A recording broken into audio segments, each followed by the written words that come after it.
Hello दोस्तों, mission government job के official YouTube channel पे आप सबका स्वागत है। इंडियन फ्रीडम स्ट्रगल जो हिस्ट्री में हमने शुरू कर रखा है उसके अंदर ये क्लास 6 रहेगी हमारी। ऑलरेडी 5 क्लासेस चैनल के ऊपर अपलोड कर दी गई है और उनकी प्लेलिस्ट भी बना दी गई है। कल एक स्टूडेंट ने बहुत हेल्प कर दी, उन्होंने नीचे बोला कि जो प्लेलिस्ट है वो उनको शो नहीं हो रही। तो मैंने वो चेक किया, उसमें कुछ प्रॉब्लम थी और अब वो प्रॉब्लम जो है वो सॉल्व हो चुकी है। अब जो आपको ये प्लेलिस्ट है इंडियन फ्रीडम स्ट्रगल की, वो पूरी की पूरी शो होगी। उसके अंदर सारे के सारे लेक्चर्स, आज के लेक्चर के समेत टोटल 6 लेक्चर हो जाएंगे। आप सीरियल वाइज देखना। मैंने आपको सारा बताया था। क्लास नंबर 1 में हमने डिस्कस किया था कि किस प्रकार से बंगाल में गवर्नर बने, उसके बाद गवर्नर जनरल बने, फिर भारत का वायसराय बना था। उसके बाद 1857 की क्रांति हमने 2 क्लासेस में डिस्कस करी थी। फिर 1858 का अधिनियम आया था जिसको भारत शासन अधिनियम बोलते हैं। फिर हमने 1861 का भारत परिषद अधिनियम डिस्कस किया था, जो कि ब्रिटेन संसद लेके आती थी सारे के सारे अधिनियम, ताकि भारत के ऊपर अच्छे प्रकार से जो है वो शासन किया जा सके। इतना सब कुछ हमने डिस्कस कर लिया था। आज मुझे आपको करवाना तो 1885 की कांग्रेस थी, लेकिन मैंने सोचा कि लिंक के अंदर सारी चीज़ें चल रही है। सबसे पहले हमने 1857 पढ़ा था, उसके बाद हमने 1858 का भारत शासन अधिनियम पढ़ा, उसके बाद मैंने आपको 1861 का भारत परिषद अधिनियम बता दिया। तो कुछ चीज़ें और इम्पोर्टेंट है 1885 से पहले, वो मैं आपको इस वीडियो में बताऊंगी। प्लस वीडियो को आपको पूरा देखना है। अगर वीडियो के दौरान कोई भी एडवर्टाइजमेंट आती है तो प्लीज़ उसे स्किप मत किया करो, उससे हमारी थोड़ी हेल्प हो जाएगी। और वीडियो के ऊपर जो भी काम किया जाता है, अब कोई भी इंसान अगर काम करेगा तो वो फ्री में काम नहीं करेगा, आपको भी पता है। तो प्लीज़ एडवर्टाइजमेंट, जितनी भी एडवर्टाइजमेंट आती है, जिसको भी पॉसिबल है, अगर आप लोगों को जल्दी है तो आप स्किप कर दिया करो, अगर किसी को जल्दी नहीं है तो प्लीज़ उसको पूरा देख लिया करो। इससे हमें क्या होता है, थोड़ा रिवेन्यू मिल जाता है। ना मेरी जेब से कुछ लगेगा, ना आपकी जेब से कुछ लगेगा। जो थर्ड पर्सन होता है, जो यूट्यूब होता है, उसकी तरफ से हमें रिवेन्यू मिलता है। तो थोड़ी सी हेल्प आप लोग हमारी कर दिया करो, ओके।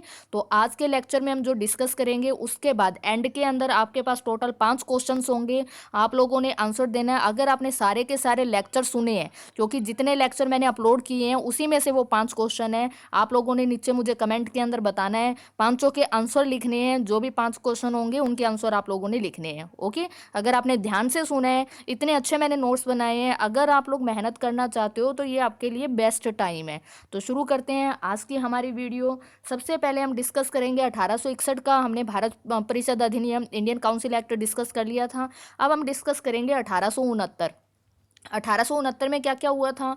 2 अक्टूबर 1869 को किसका जन्म हुआ था, सबको पता है। 2 अक्टूबर 1869 को महात्मा गांधी जी का जन्म हुआ था। पहले ये महात्मा नहीं थे, पहले तो नॉर्मल ये इंसान ही थे ना। जब ये स्वतंत्रता संग्राम में आएंगे उसके बाद इनको अलग अलग नाम, कोई इनको बापू कहेगा, कोई इनको राष्ट्रपिता कहेगा, कोई इनको महात्मा गांधी कहेगा, कोई इनको सेना में भर्ती करने वाला सार्जेंट कहेगा। तो 2 अक्टूबर 1869 को भारत के स्वतंत्रता संग्राम में एक बहुत इंपॉर्टेंट रोल प्ले करने वाले महात्मा गांधी जी का जन्म हुआ था। मैं आपको पूरा का पूरा गांधी युग पढ़ाऊंगी, यहाँ सिर्फ मैं आपको थोड़ा सा इंट्रोडक्शन दूंगी गांधी जी के बारे में, ताकि एक लिंक बना रहे। लेकिन जब मैं आपको गांधी युग पढ़ाऊंगी, गांधी जी साउथ अफ्रीका से वापस आएंगे 1915 के अंदर, उसके बाद मैं आपको जितने भी गांधी जी के आंदोलन है, यानी 1947 तक जो पूरा का पूरा पढ़ाऊंगी, वो सारा का सारा गांधी युग में आएगा। तो ये सारी चीज़ें जब मैं कवर करूंगी तो उसमें मैं गांधी जी की पूरी जीवनी बताऊंगी कि गांधी जी कैसे इंग्लैंड गए थे, वो उन्होंने साउथ अफ्रीका में कैसे सत्याग्रह किया था, तो वो सारा मैंने वहाँ पे इंक्लूड किया है। नोट्स बस बन रहे हैं और धीरे धीरे मैं क्लासेस अपलोड कर रही हूँ ताकि आप लोगों को समझ में आए। तो गांधी जी का जन्म 2 अक्टूबर 1869 को हुआ था। नेक्स्ट क्वेश्चन, कहाँ पर हुआ था, तो गुजरात के पोरबंदर में हुआ था। सबको पता है गुजरात की कैपिटल क्या है, गांधीनगर है, आपको पता होना चाहिए। वर्तमान में भारत में टोटल कितने राज्य हैं, तो वर्तमान में भारत में टोटल 28 राज्य है, ये भी पता होना चाहिए। और कौन से राज्य को यूनियन टेरिटरी बना दिया गया था, तो जम्मू कश्मीर में धारा 370 हटा दी गई थी और उसको 2 यूनियन टेरिटरी में डिवाइड किया गया था, एक जम्मू कश्मीर और दूसरा लद्दाख। चीज़ों को जब तक लिंक नहीं करोगे तब तक आपको चीज़ें याद नहीं होगी। जो भी आपके लिए इम्पोर्टेंट है, आपका जिसमें इंटरेस्ट है उसके अंदर आप लोग टाइम दीजिए। अगर आप लोग स्टूडेंट हो और आप लोग ये कहते हो कि मेरा पढ़ाई में इंटरेस्ट नहीं है, तो ये एक बहुत बेवकूफ़ी वाली बात है, क्योंकि स्टूडेंट के लिए सबसे इम्पोर्टेंट पढ़ाई होनी चाहिए। और ये एक बहुत अच्छी चीज़ है, इससे आपकी नॉलेज इंक्रीज होती है, सोचने समझने की जो शक्ति होती है कि क्या सही है और क्या गलत है, वो डेवलप होती है आपकी यहाँ से। तो पढ़ाई में इंटरेस्ट नहीं है तो इंटरेस्ट इंटरेस्ट जगाइए पढ़ाई में और पढ़ाई करिए, क्योंकि पढ़ाई के द्वारा ही आप लोग ऊंचे पदों पे पहुंच सकते हो। और अगर आप लोग किसी गरीब फैमिली से बिलोंग करते हो तो पढ़ाई के द्वारा ही आप अपने हालात जो है वो उसको सुधार सकते हो। तो जम्मू कश्मीर में सबसे ज़्यादा क्या होता है, केसर होता है, ये भी याद रखना है। उनके पिता का नाम, अब महात्मा गांधी का पूरा नाम क्या था आपको पता होना चाहिए। जब हम जीवन परिचय करेंगे तो उसमें मैं बताऊंगी, आपको चीज़ें याद आनी चाहिए। महात्मा गांधी का पूरा नाम था मोहनदास करमचंद गांधी। और जो ये करमचंद है, करमचंद क्या थे, ये उनके पिता का नाम है। बहुत सारे ऐसे होते हैं ना गुजराती जो अपने नाम के साथ अपने पिता का नाम भी लगाते हैं।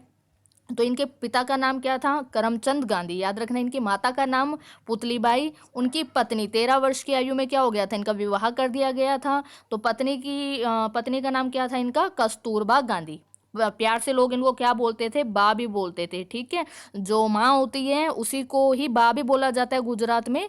तो पत्नी का नाम कस्तूरबा गांधी थे और लोग प्यार से इनको बा भी बोलते थे, ठीक है। महात्मा गांधी ने भारत के स्वतंत्रता आंदोलन में एक महत्वपूर्ण भूमिका निभाई थी। तो स्वतंत्रता में इनकी भूमिका हमें भी पता है, हम सब ने बचपन से पढ़ा है इनके बारे में। इनकी मृत्यु कब हुई थी, इनकी मृत्यु हुई थी 30 जनवरी 1948 को। कैसे हुई थी, नेचुरल नहीं हुई थी। नथुराम गोडसे ने इनको गोली मार दी थी। नथुराम गोडसे ने इनको गोली मारी थी और इन्होंने एक बात बोला था कि मेरे पास ऐसे बहुत सारे मौके आए थे जिसके अंदर मैं गांधी जी को मार सकता था, लेकिन मुझे ये पता था कि भारत को आज़ाद कराने के लिए गांधी जी की भूमिका इंपॉर्टेंट है, इसलिए मैंने उनको तब नहीं मारा। लेकिन जैसे ही भारत आज़ाद हो गया उसके बाद उन्होंने तुरंत ही 1947 में, 15 अगस्त 1947 को तो भारत आज़ाद ही हुआ था। और नेक्स्ट इनको जब मौका मिला था 30 जनवरी 1948 को, तो नथुराम गोडसे ने इनको गोली मार दी थी। और बाद में नथुराम गोडसे को फांसी की सजा हुई थी। हमारे हरियाणा के अंबाला में, अंबाला सेंट्रल जेल के अंदर इनको फांसी की सजा हुई थी, ठीक है। तो आपको पता होना चाहिए ये भी। बाकी सारी डिटेल जब हम जीवन परिचय करेंगे तो उसके अंदर मैं आप लोगों को बताऊंगी कि इन्होंने गोली क्यों मारी थी इनको, ठीक है। उनके बाद इनका मृत्यु स्थान कहाँ पे हुई थी, इनकी मृत्यु तो दिल्ली में हुई थी। और दिल्ली कौन सी नदी के किनारे है, अभी यमुना नदी के किनारे है, ये भी आपको पता होना चाहिए। आगे मैं आपको बताऊंगी कि भारत की राजधानी जो है वो दिल्ली जो है वो कब बनी, और दिल्ली में जो दरबार लगते थे वो क्या थे, सारी हिस्ट्री मैं आप लोगों को बताऊंगी बहुत अच्छे से। आपको पूरी की पूरी ये 1857 से लेके 1947 तक आपको हर एक पॉइंट अच्छे से समझ में आएगा। बस आपको वीडियो को ज़्यादा से ज़्यादा शेयर करना है। जो स्टूडेंट भी कॉम्पिटिशन एग्जाम की तैयारी करते हैं उन तक ये वीडियो आप लोगों को पहुँचानी है।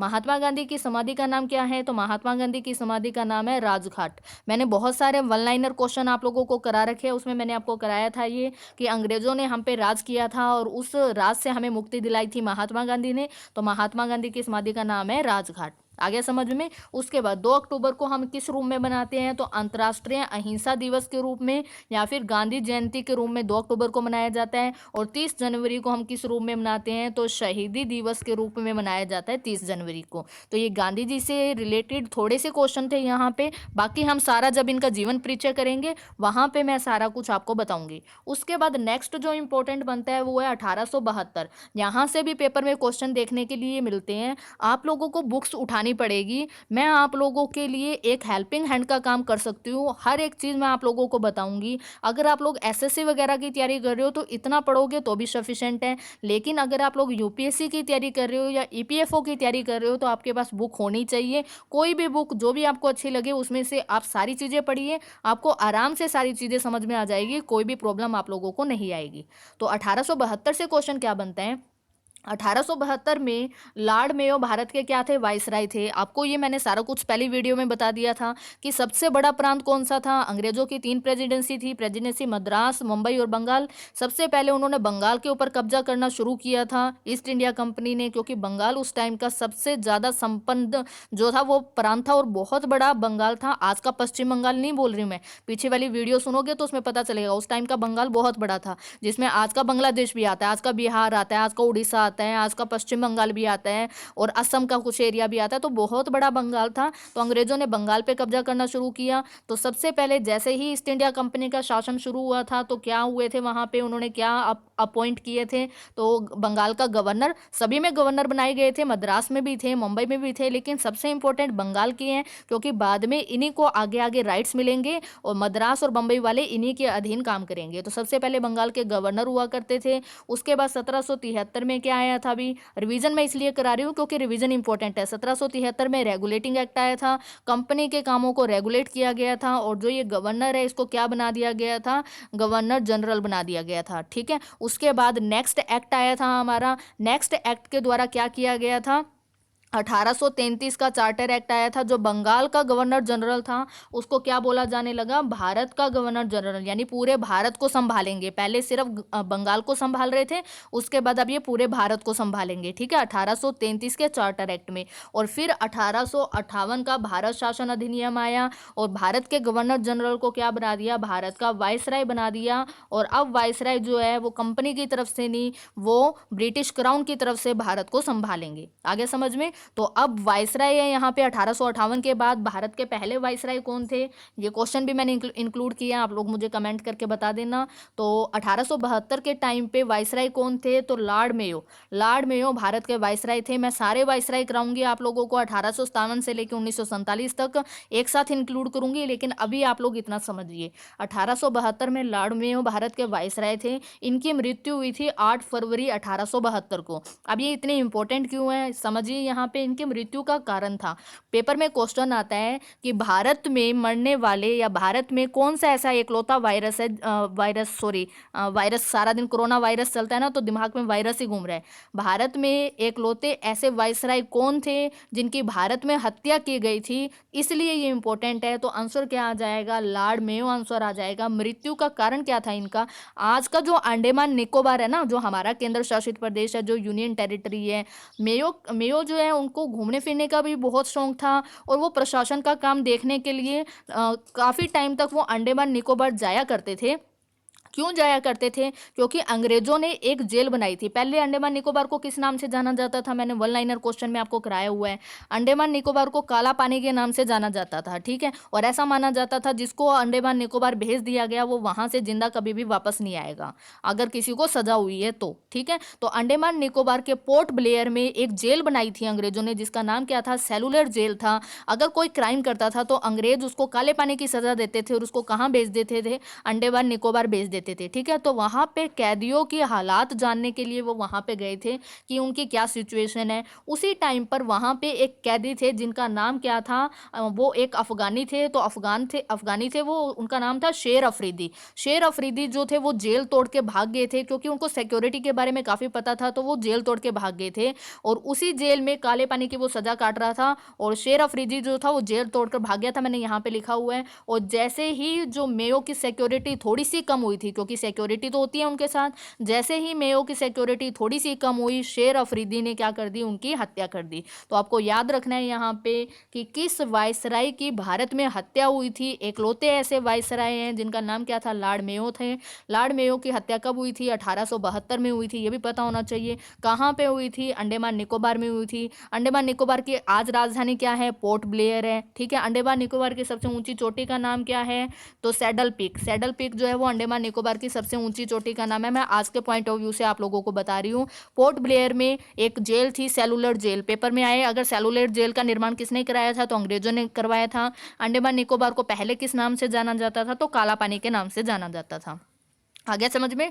मेयो की हत्या की किसने थी? तो शेर अफरीदी ने की थी, ये भी आपको ध्यान रखना है। ठीक है, तो ये क्वेश्चन इंपॉर्टेंट है, आपको याद रखना है। उसके बाद मेयो का शासनकाल कब से कब तक चला था? 1869 से लेके 1872 तक मेयो का शासनकाल चला था। उसके बाद जब मैं सारे वायसराय आपको पढ़ाऊंगी कि 1858 के अंदर जो है भारत के पहले वायसराय कौन बने थे, तो लॉर्ड कैनिंग बने थे। उसके बाद लगातार हम सारे पढ़ेंगे। 1800 जब हमारी कांग्रेस बनी थी, नेक्स्ट चैप्टर हम कांग्रेस का ही कवर करेंगे। जब हम कांग्रेस कवर करेंगे तो आपको पता चलेगा कांग्रेस के टाइम पे भारत के वायसराय कौन थे। तो वो उस टाइम पे हम पढ़ेंगे कि डफरिन जो थे वो भारत के वायसराय थे कांग्रेस के टाइम पे। तो ये सारी चीज़ें हम पढ़ेंगे। सीरियल वाइज पढ़ने के लिए आपको थोड़े लिंक की भी ज़रूरत है। आप लोग लिंक माइंड के अंदर रखना है कि 1869 से 72 तक वायसराय कौन थे। भारत में पहली बार जनगणना कराई गई थी, वो नियमित नहीं थी, नियमित तो आगे जाके शुरू होगी, लेकिन पहली बार जनगणना का प्रयास किया गया था उस टाइम पे। तो देखो बहुत सारी कोई चीज़ें भी नहीं हुआ करती थी, फिर भी भारत में पहली जनगणना कराई थी।